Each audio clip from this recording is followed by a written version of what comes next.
The 2024 Visionary Supervisor Director of the Year is Dr. Bobby Downs. Bobby Downs is the director of the Child Study Team, Related Services, and Educational Services Unit for the Burlington County Special Services School District, which serves over 500 students with special needs from 70 different districts. So while autism is probably our biggest program, we have students in our ERI behavioral classes, we have students in our MD program, and what we call sensory as well, severe cog.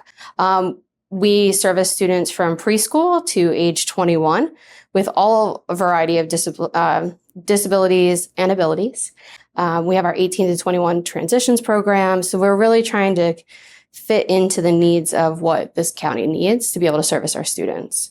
One of the most important points of emphasis in her school is addressing the mental health needs of her students. In youth mental health first aid, so that when they're seeing something that might be out of the ordinary for that student, that they recognize it and they're able to report it and get that student the help they need in the meantime. The Dreams Project is focused off of the nurtured heart approach. So it's a way to kind of approach and interact with children who are having different challenges and kind of how you address and speak to them. And it's just a different mindset and a different way of approaching, say, different challenging situations or circumstances. It's how we recognize the small victories throughout the day, like even the little things like walking in the hallway and not touching something on the wall, or being able to get up and sharpen your pencil without being disruptive. Those are small victories for some of our students. So how do we shout those things out and celebrate them while making our students feel empowered? Dr. Downs has found that therapy dogs have had a tremendous impact on her students. They love it. We've heard from the teachers that sometimes it helps to calm behavior. Sometimes it helps to motivate the kids in advance because they know the dogs are coming and they're anxiously waiting to have an opportunity to interact with them. The kids kind of calm down. It gives them an opportunity to practice good skills of gentle touching and interacting in a quiet, calm way. So we have 8 dog teams and their handlers come to our school pretty regularly, and they are like celebrities on campus. So you'll see pictures of the dogs throughout the school. As they're walking down the hallway, it's just natural for us to see animals in the hallway now. It's been a tremendous way to get our students engaged with the animals, and then just people feel happier around animals as well. So much so that we now have our own therapy dog at school too. Her name's Kaya.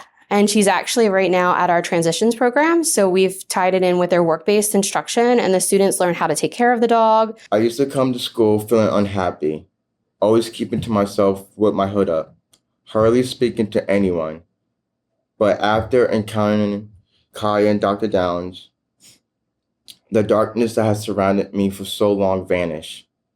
Kaya and Dr. Downs saved me, and I'm staying here today because of their support. Dr. Downs has also brought new technology to the school to help the students who have difficulty with communication. We have a lot of students here who are nonverbal. So AAC is a form of technology that can be, it could be low tech, it could be high tech, that we're able to evaluate that student here in-house and work with their parents and their insurance to get them the device that they need. We're able to trial and evaluate them, able to trial eye gaze devices, head tracking devices. We have typical iPads that use direct selection with your fingers.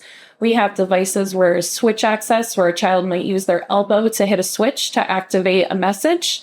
We also have key guards and different accessories to the devices to make sure we're trialing and providing the most appropriate match of technology for the child. When I came here, about 90% of our students were non-communicative. Now, 95% are communicative, and you have student, more so than yes or no, like in the past. Now they have vocabulary anywhere from 30 to 50 words. Imagine how transformative that is at home. VR headsets that are allowing a student that typically can't stand for more than a minute. Dr. Downs put this in place and the student stood for 10 minutes, all because he had a headset on. And we call it the goosebump moments, and they happen all the time, but I think we forget. So getting to take a step back and talk about it or enjoy it are the pieces that are amazing about here. So Milo the robot teaches social skills to our students. He's about this high, and the students can engage through an iPad and he will talk back. He does different facial expressions. For our students with autism, that's really important to kind of be able to pick up on those social cues. So Milo will look sad and you have to say, well, how does Milo feel right now? And Milo will interact with them. So Milo the robot is a miniature robot that's utilized like artificial intelligence, and basically the students interact with Milo with the support of one of our speech therapists. And oftentimes myself, I integrate with speech therapy as the social worker to help do the lessons with the students. And I have to say that the kindness, the caring attitude, the doing whatever it takes to make these kids successful, happy, and to reach as many goals as they possibly can. And I attribute a lot of that to Bobby. Wow. She's amazing. In my words, I would say she's the best, honestly. But when I think about Dr. Downs, I think about the word love, right? You cannot work in a school district like this or in a setting like this and not have love for what you do, or love for the team that you lead, or love for the students. When I look at Dr. Downs, I see a hero. She embodies hope and serves as a beacon of light. Never before I encountered someone so dedicated to uplifting others. Dr. Downs hasn't just impacted my life, but she impacted others as well. For years now, I have aspired to follow her example, striving to be the pillar of hope for those in need. Our superintendent likes to refer to this as a place of miracles, and I do think that's true. We do a lot of really cool things here for students who are more than deserving of them.